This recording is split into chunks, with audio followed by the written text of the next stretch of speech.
Hey guys, what's up? DUBszn here. So as I promised you guys, this is my DUBszn prep series. So I'm just gonna tell you a little bit of what I've been doing lately.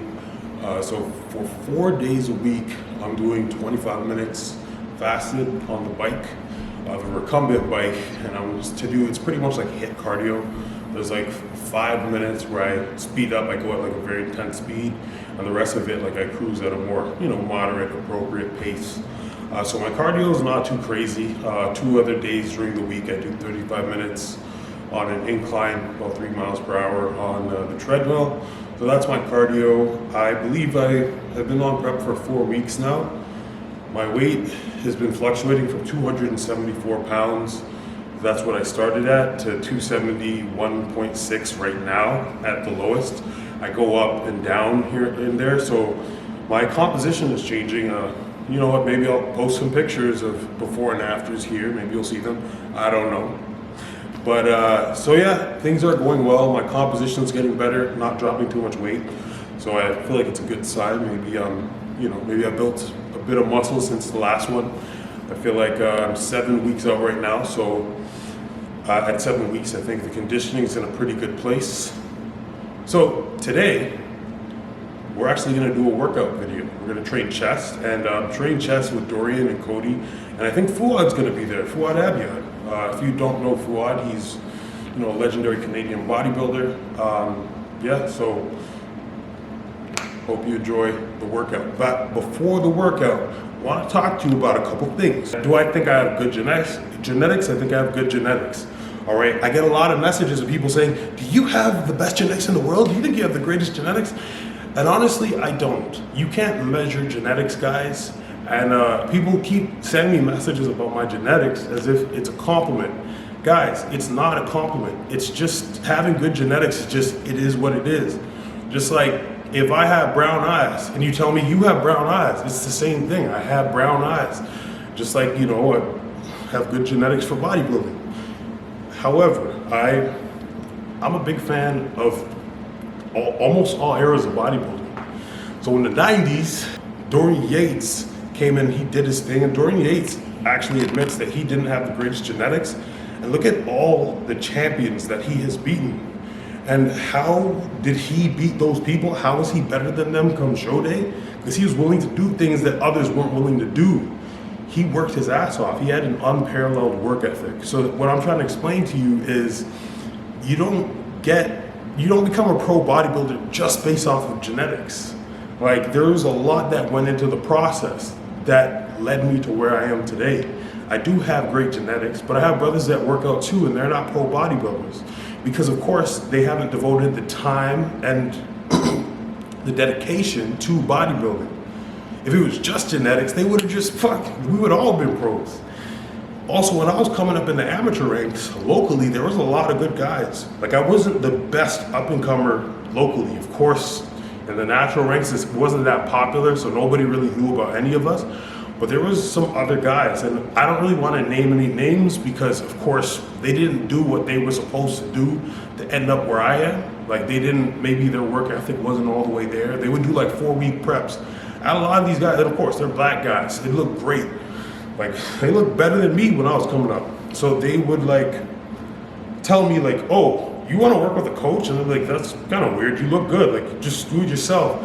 One of them would tell me he would go to Burger King 2 weeks out of a show. One of them told me he'd never do cardio. And again, everybody's body works differently.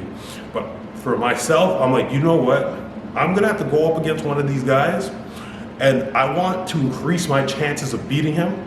So I'm going to get a coach and I'm going to learn as much as I can about bodybuilding so that I can be the best that I can be and, stand as good of a chance as I can.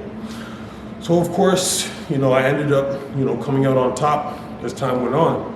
But it wasn't because my genetics beat him. He had crazy genetics, to the point that nobody thought he was natural. Nobody thought I was natural either. But I'm just trying to explain to you guys, there's a lot of freaks out there.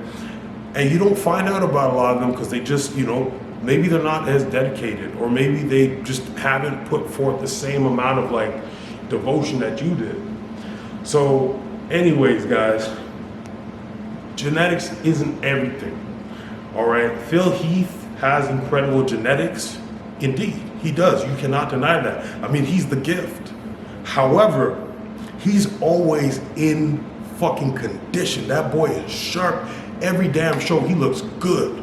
When he was new, people critiqued him on his back. Look at his back now. Phil needs to bring up his back. He brought it up. It's not genetics that brought up that specific part that people looked at as a weak point.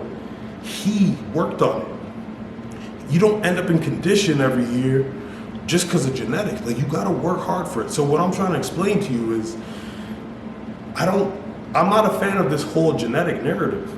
I mean, I have good genetics, I have great genetics, but there's a lot more to it. And, you know, I even competed at a show last year, and there was 2 other black guys with incredible genetics, and they actually had more muscle than me. Again, I'm not gonna name any names.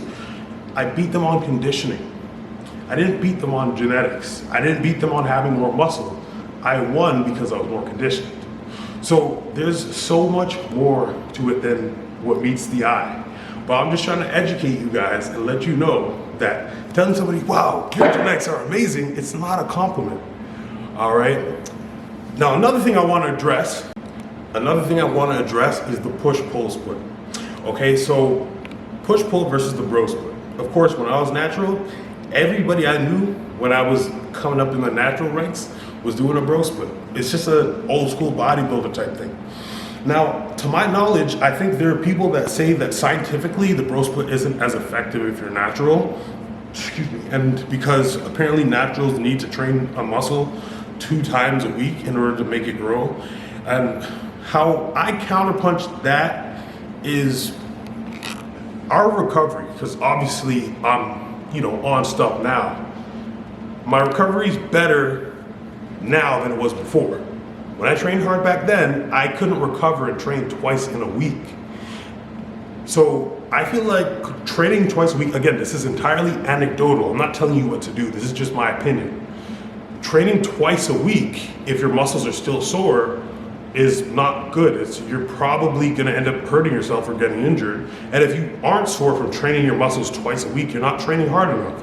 Now, another thing that these people that hate on bro splits say is that soreness isn't a sign that you're working hard. It's not a sign of muscle growth. It just means that you're overtraining. And how I'm gonna counterpunch that is think about your favorite athletes. LeBron James, Kobe Bryant, rest in peace. Michael Jordan, you know, Tiger Woods even. I mean, you guys are, my followers are all young. I bet none of you care about Tiger Woods, but he's a hard worker. Serena Williams, Conor McGregor, Floyd Mayweather. To get in the best possible shape in your respective sport, you overtrain.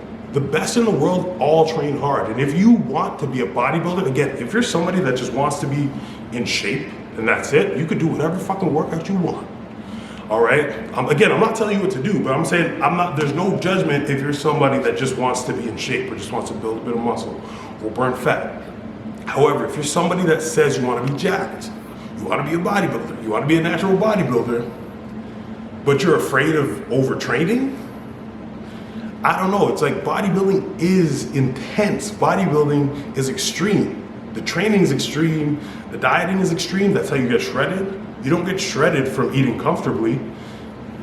And you know, the lifestyle, the posing, is all hard on your body. Nobody said bodybuilding is healthy. So if all of a sudden you want to be a bodybuilder, you want to get so jacked, which is like, oh man, I don't want to overtrain, it's not good for the body, then you're probably doing the wrong sport. You're probably in the wrong thing. Again, like, if you are somebody that isn't that serious or don't care that much about building muscle, totally fine. Train however you want. Everybody I knew naturally that did a bro split, again, just entirely anecdotally, seemed to work just fine for them. I don't know any good natural bodybuilders or open bodybuilders that do a push-pull. Again, I don't know that much people though. Like, you might know somebody. Go ahead and tag them. Anyways, that's my 2 cents. Hope you enjoyed the video. Anyways, let's go work out. So my opinion on the push-pull, I don't think it's bad. I don't think there's anything wrong with it. I just think there's something wrong with people trying to demonize the bro split, saying it's useless if you're natural, because obviously it isn't. I got all my results doing it in before the, oh, you have the best genetics in the world comments. Well, anything you would have done would have worked for you. We can't find that out. We can't go back in time and have me do a push-pull and then, see what results I got and compared it to my bro split. However, I am standing with the bro split. And these are my thoughts on the push-pull, actually, versus the bro split. If you're somebody that wants to really mold specific muscle groups, I think that the bro split is very obvious in terms of like you're isolating your biceps. You're gonna be able to, so okay, I have clients, new clients, people that have said they've been doing push-pulls and they hate the way their arms look or they wanna build bigger arms. And it's like, okay, well, you've never isolated your arms. This is a simple concept that a lot of us bodybuilders do. You isolate the arms. It's okay to train a muscle twice a week. Arms is a very small muscle group. I'm not saying training something multiple times is bad. I just think like if you're training very hard, even following a push-pull, if you train your ass off for your push day, for your pull day, and your leg day, how the fuck are you gonna do a push day right away? I just don't really get it. But again, like if your intensity is intentionally low, like I just don't really see the point in it. Unless again, you're just trying to be a pedestrian and you just want to be in shape. But if you want to be a bodybuilder, I feel like if you want to develop your hamstrings more, like it's okay to split your quad and hamstrings. You don't have to do that. I don't split my quad and hamstring right now. I do them together, but some people do that and I understand the benefit of it because they're trying to increase the amount of gains that they're getting in their hamstring. All right, so if you are trying to isolate and develop specific muscle groups, I believe in the bro split. All right? Again, no hate towards push-pull. I'm not a damn scientist. I ain't even a doctor. I ain't no Coach Greg. I ain't a kinesiologist. What I am is a bodybuilder and a bro, and I happen to do me a damn bro split. All right? And I'm a coach, so if you're interested, hit me up. All right, guys, so we're at the gym. Today's chest day. Gonna train with the boys. So I'll upload some of those clips, put it together, and make it look real nice for y'all. All right, see you later.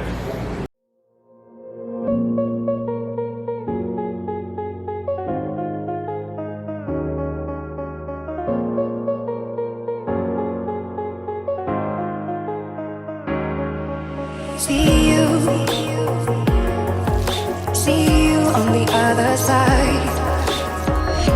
Stay alive.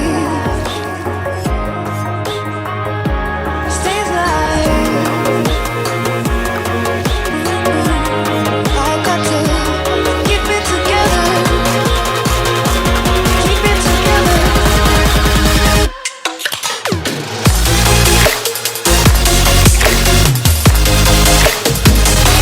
Keep it together.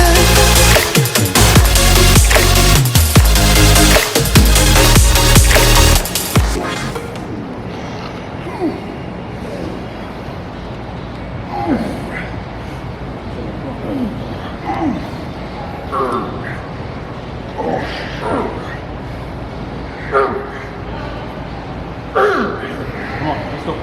Good. Good. Come on, man, burn it up. Good. Good.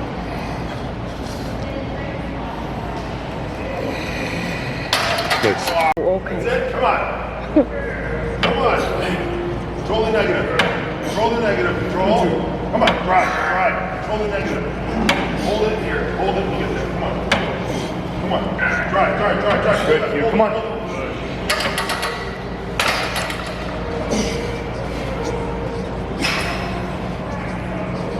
Come on now.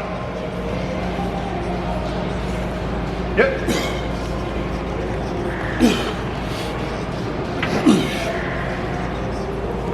Good, man. Easy.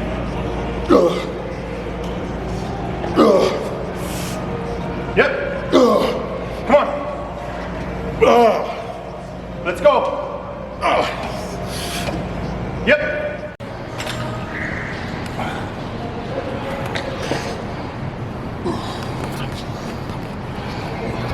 That's it.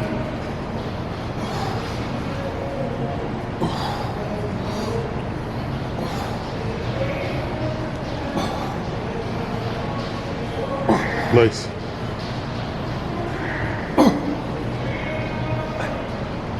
Big man in the house. Let's go, D. Come on, man. That's easy. 3. Good. 4. 5. Come on, all you. All you. All you. Let's go. Let's go. Come on. Up. Good. One more. Drive it up. Let's go. Ooh, that's good. Thanks, guys.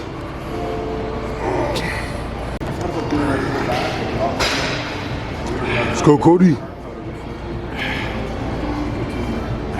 To extend the endurance on the board. But I also want to stand alone. Yeah, no worries, guys. I don't need a spot. Come on. Well, you're fucking rifling off.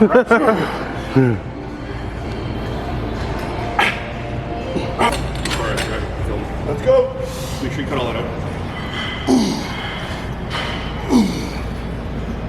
Come on. That was easy. Good. Come on, man. Come on. Push through that.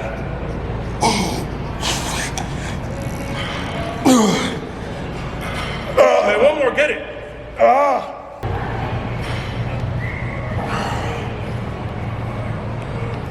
Good. Come on, Fouad, let's go. Come on, man. Give me 2. Come on. Come on. Up. Good rats.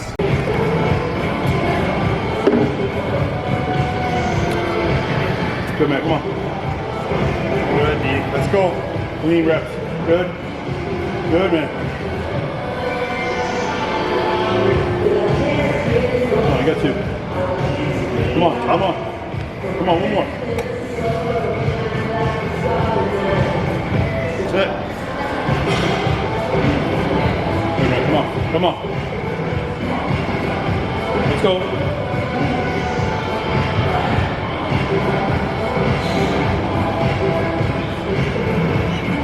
Code red. Lots left. Come on, lots left.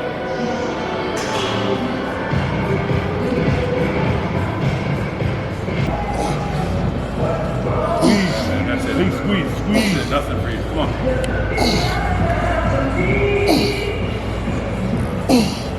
Good. Come on. Work. Come on. Come on, Q. Lots left. Come on. Squeeze. Come on, lots left. Squeeze. One more. Come on.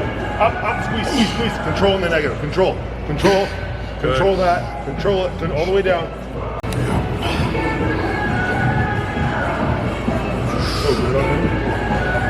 Yeah.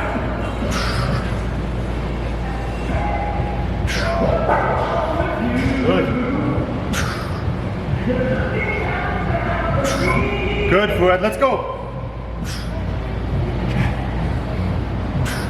Come on. 2 more. Push right through. Come on, 2 more. Push right through. 1 more. Control the negative. Squeeze. Control.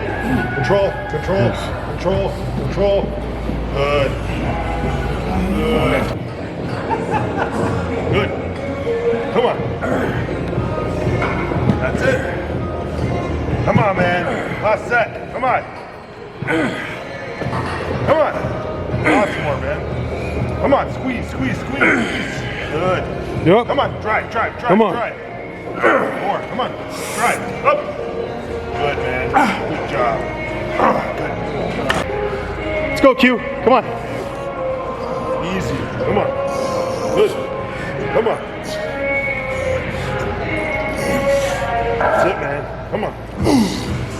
Come on, man. Let's go. Come on, Quint. Work. Come on. Drive.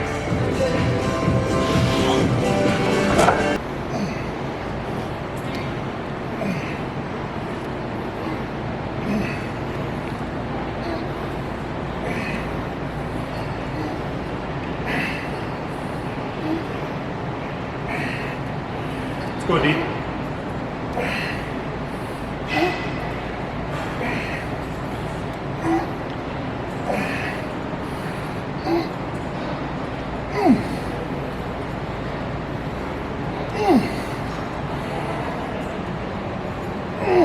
Nice. Come on now. Come on. Wow. Come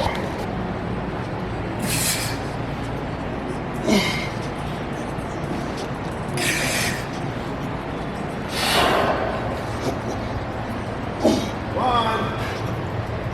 Good. Go, man.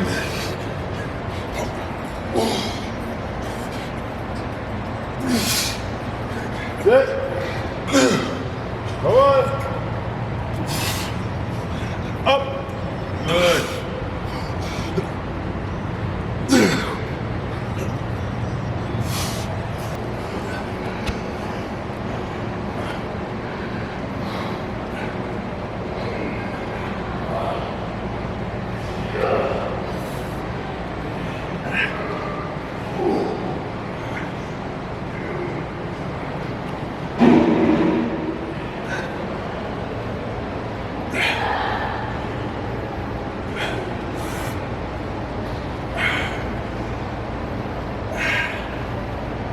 Good, man. That's it.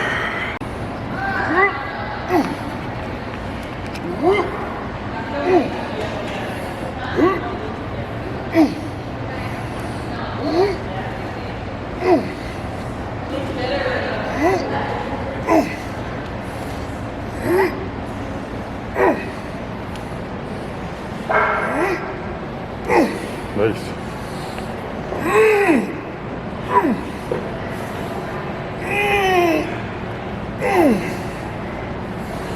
Come on. Nice. Oh, gosh.